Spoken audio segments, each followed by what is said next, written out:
Bom dia, boa tarde, boa noite. Aqui é a professora Milka Klein da Escola Alternativa, tá bom? Sou professora dos alunos do quarto ano único. Hoje a gente vai trabalhar a aula número 4, tá? Do capítulo 6, tá bom? Quais são os conteúdos que iremos abordar, amores? A gente vai falar sobre um país grande e populoso.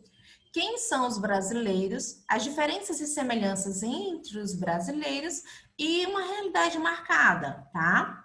É um conteúdo gostoso de se estudar, prazeroso, são textos interessantes, então a tia pede que você esteja num ambiente confortável, né, com muito carinho, com muito amor, tranquilo, com todo o seu material do lado também, tá certo? Que for necessário para essa aula de história. Eita, geografia. Vamos lá? Um país grande e populoso, tá?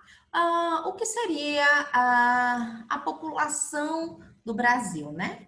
Vamos ter um país grande, eu vou ter um país com uma população grande, bem populoso.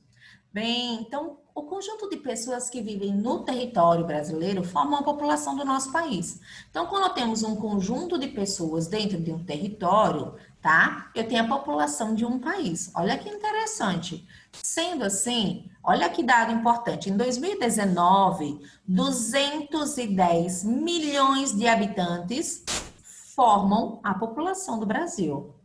Bem interessante. Mais interessante é que o Brasil é o quinto país mais populoso do mundo. Então, olha que interessante. Somos o quinto em maior quantidade de população e temos 210 milhões de habitantes. É muita gente morando junto, tá? Sendo assim, eu tenho que lembrar o seguinte: essa população toda, essa população imensa, ela precisou de uma formação, uma base, tá? Poderíamos ser só nativos se não fôssemos descobertos por um determinado grupo, né? Mas tivemos uma miscigenação, uma mistura de raças aí. Então, a população brasileira ela é formada por grupos indígenas, os portugueses e os africanos, como a imagem aí, tá? Nos grupos indígenas, quais são as características dos grupos indígenas na formação da população brasileira? Eles são os nativos do país, então eles são os primeiros habitantes do Brasil, e eles existiam milhões deles antes da chegada dos portugueses. Então, antes de chegar os portugueses, eles viviam aos montes aqui. O segundo grupo bem importante aqui, falaremos sobre os portugueses, tá?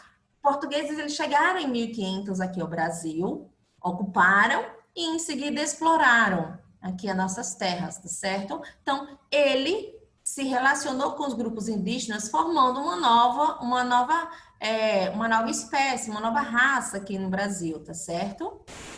Quanto mais tempos depois, né, quanto logo depois, vieram os grupos africanos. Os africanos vieram como? Eles vieram escravizados, tá? Existia uma grande quantidade deles no litoral, porque é onde desembarcavam em maior quantidade quando eles vinham, né, da África. Eles desembarcavam na área litorânea do Brasil. Então, em suma maioria, a gente encontrava muitos africanos nessa região. Tá certo assim? Então, os brasileiros são formados pelos grupos indígenas, os portugueses e os africanos. Indígenas porque eles são os nativos, os portugueses porque eles vieram para cá no ano de 1500 e colonizaram a nossa terra, tá? E os africanos porque vieram logo depois, tempos depois, tá? Eles vieram como mão de obra escrava, tá certo assim? Então, todos esses três grupos se juntaram e formaram a população brasileira. Por isso que ela é tão rica em características físicas, né, cultural, tá? E culinária. Bom, vou pausar um pouquinho aqui o vídeo, vocês vão realizar a atividade da página 86, com muito amor no coração. A tia aguarda o retorno, tá? Pausa e depois volta. Beijinho, beijinho, amor. A gente vai falar sobre as diferenças e semelhança entre os brasileiros. Porque existem diferenças e semelhanças. Lembra que a gente, logo no começo do slide, a gente falou que temos cerca de 210 milhões de habitantes? Somos o quinto maior país referente à população, gente. É muita gente. Então, o contato com povos diferentes ocorreram de diversas maneiras em todo o Brasil. Assim, podemos dizer que existem diferenças e semelhanças na população brasileira. O país é tão populoso que o aglomeramento, a quantidade de pessoas que vieram residir, morar nesses ambientes, não foi de forma igual. Não aconteceu do mesmo jeito.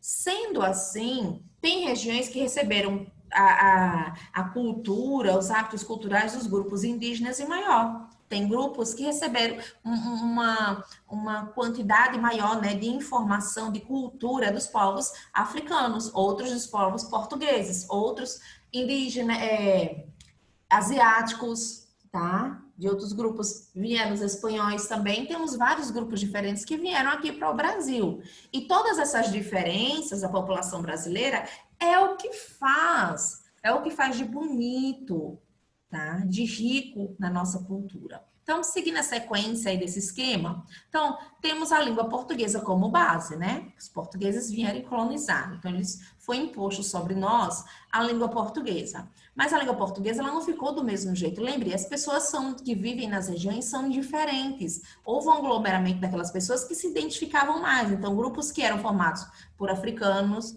tinha uma cultura diferente, grupos formados por indígenas têm cultura diferente, e grupos formados por outros povos que também vieram aqui, tá? Além dos portugueses. Então, além da língua portuguesa, a gente tem a diferença no sotaque. Então, as pessoas que moram numa região determinada têm um sotaque diferente de outras pessoas, ou que você mora num estado diferente, bem distante do outro, isso é bem visível. Até expressões próprias do uso do dia a dia, tem expressões na forma de falar, tá? Então, é bem interessante, sim.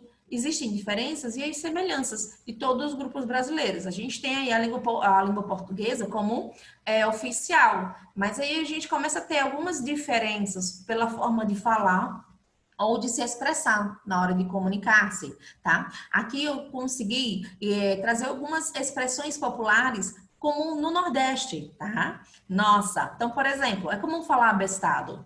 Abestado é bobo, abestalhado. Aperreado é alguém que está nervoso, que está preocupado, tá? Arretado, irritado, ou então algo muito bom, tá? Ou você tá, ó, aquele menino tá ali, tá arretado. Tanto pode ser, né, arretado na questão dele estar irritado, quanto ele está muito bem, muito bom, tá? Eita, que tá arretado de bonito, tá? Também pode ser. Assim ou assado, tá? Não fala assim ou assado comigo, tá? Então, é a mesma, significa, por exemplo, de uma maneira ou de outra, dá certo de uma maneira ou de outra, tá? Ou dá de uma forma, ou vai ser feito de outra. Bugiganga, é a coisa sem valor. Cabreiro, desconfiado. Cafundó, lugar muito longe. Ah, ele foi lá para os Cafundó. Os Cafundó foi lá para um lugar muito distante.